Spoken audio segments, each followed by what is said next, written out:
Hello and welcome to the first episode of Buckeyes Real Analysis. Today is October 20th, 2025, Monday, and we will be discussing the previous game, Ohio State Buckeyes against the Wisconsin Badgers. Game held on October 18th at 3:30 Eastern in Camp Randall Stadium, Madison, Wisconsin. I don't know exactly what we got to see out of the Buckeyes this week. That was a JV squad. I'll be a little bit nicer. That was not the Wisconsin Badgers of old. That was not the Wisconsin Badgers we were expecting this year. That team has been absolutely decimated by key injuries. They were without Billy Edwards, their starting quarterback, who is out with a knee injury. That was the third game in a row that he's missed. They played without Darian Dupree, their starting running back, who got injured, I think, the previous week against Iowa. They were without their starting safety, Preston Zachman, who was out for his fourth straight game. They were out Tyrell Henry, Joseph Griffin, Evan Van Dyne, and a list of others.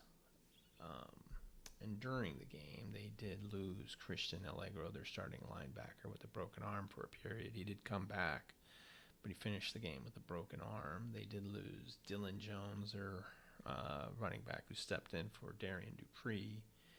He left the game in the first half and did not return.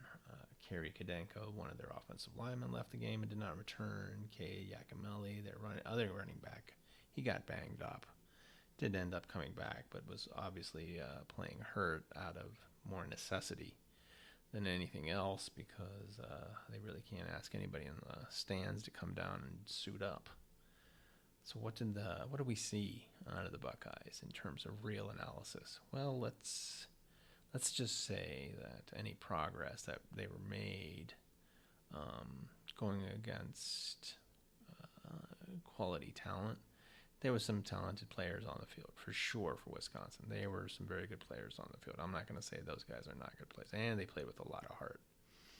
When you lose that many of your fellow players, maybe you'll get a little more out of the guys that are on the field. And it looks like Luke Fickell did get a lot out of his defense. Those guys did play with a lot of heart.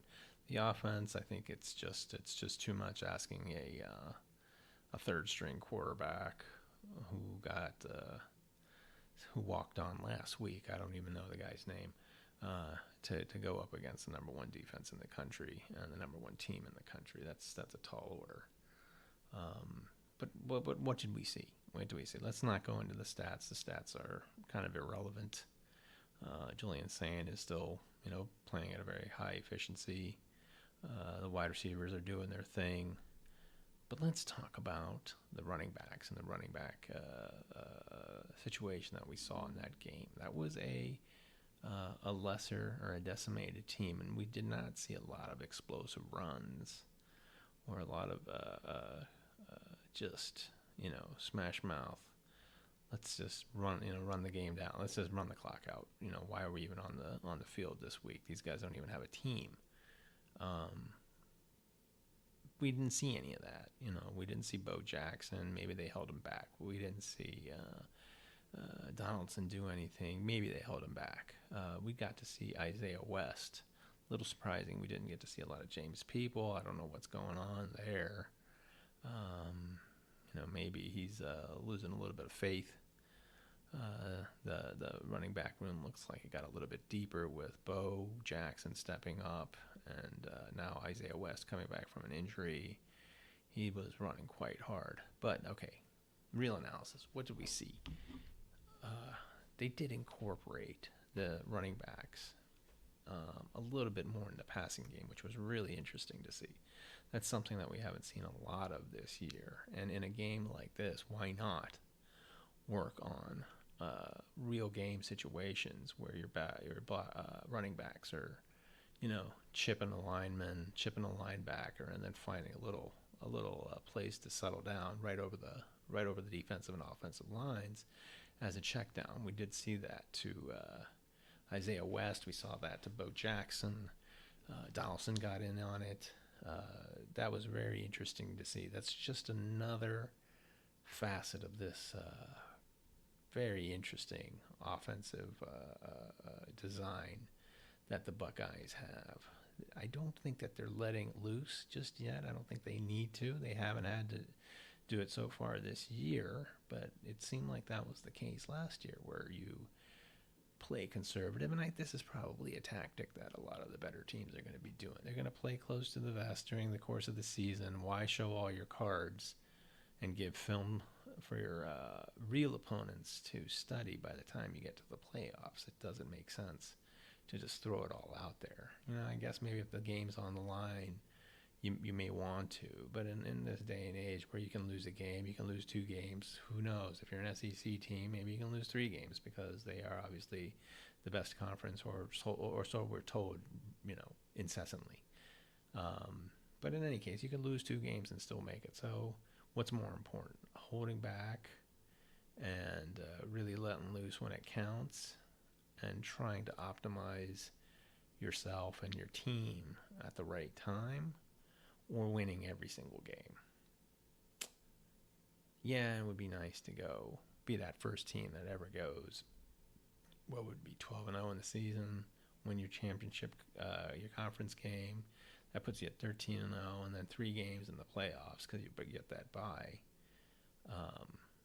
to go 16-0. That sounds pretty impressive. But again, just going back to what we were talking about, the incorporating another facet into this offensive design is just going to make these Buckeyes that much harder later. And now they got, their running game is solid. Is it as good as last year? TBD. They were letting loose a little bit more last year and just being more explosive. With this defense, you don't need to show as much as you can do on the offense, because that defense is just shutting everybody down. Have they played a lot of great players? No. Texas obviously is god-awful. Archie Manning is one of the worst quarterbacks in college football. Anybody who thinks that he's going to get any better is an idiot. That guy, he's not going to get any better. He's not going to learn how to throw differently. His feet aren't magically going to be better overnight or even into next year. And he's a basket case back there. He doesn't know how to process information. You could see his head is going back and forth, left and right. He doesn't know what to do.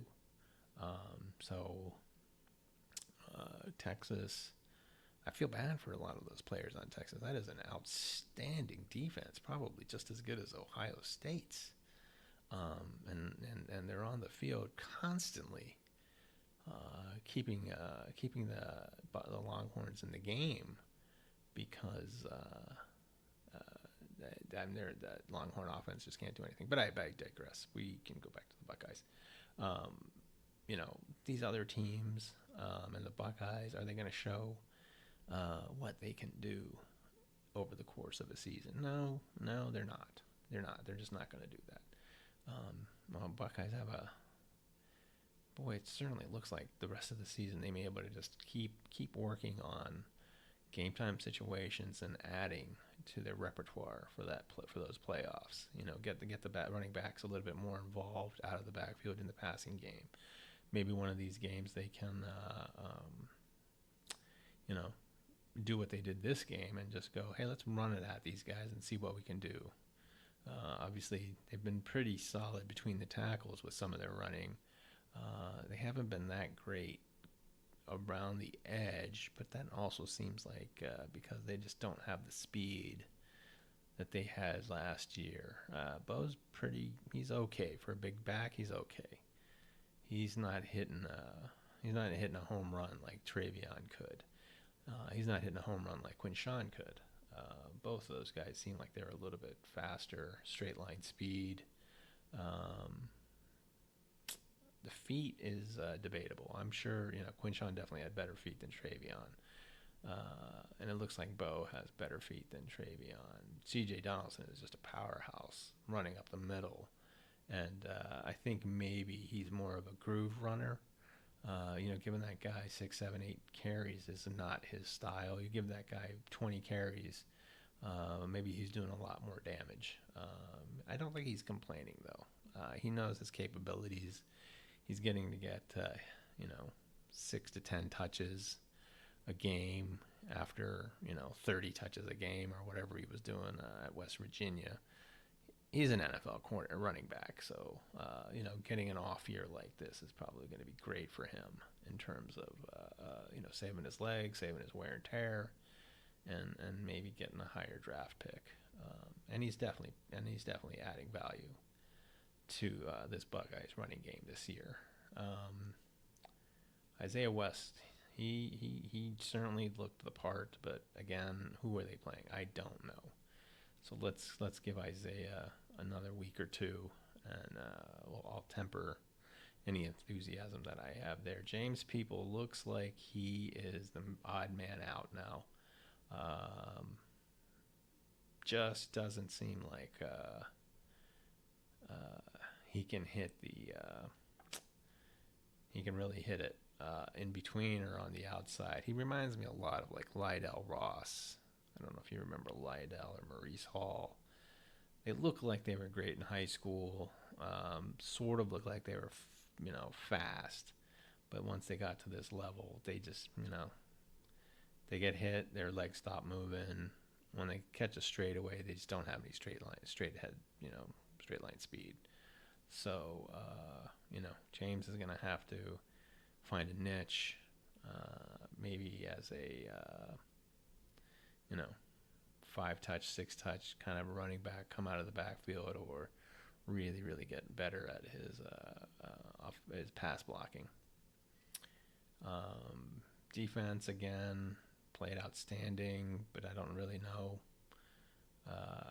who they were playing. That was not an offense. That was not a FBS Division I, Big Ten offense that we saw.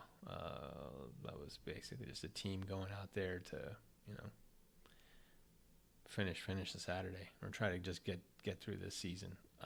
They're pretty much toast. So I don't know what else to say about what you cannot really learn about the defense after that week.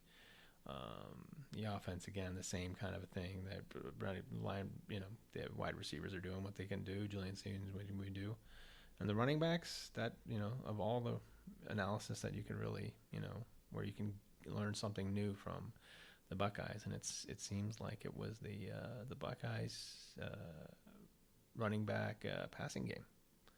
That was the thing that they worked on against some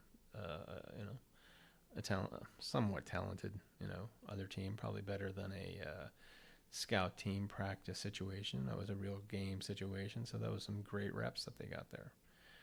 I'd like to give you a little bit more analysis, but it just this week it was a good win, 34-0. No one's going to complain about that, and they keep progressing. But I wish I could give you a little more real analysis from this one.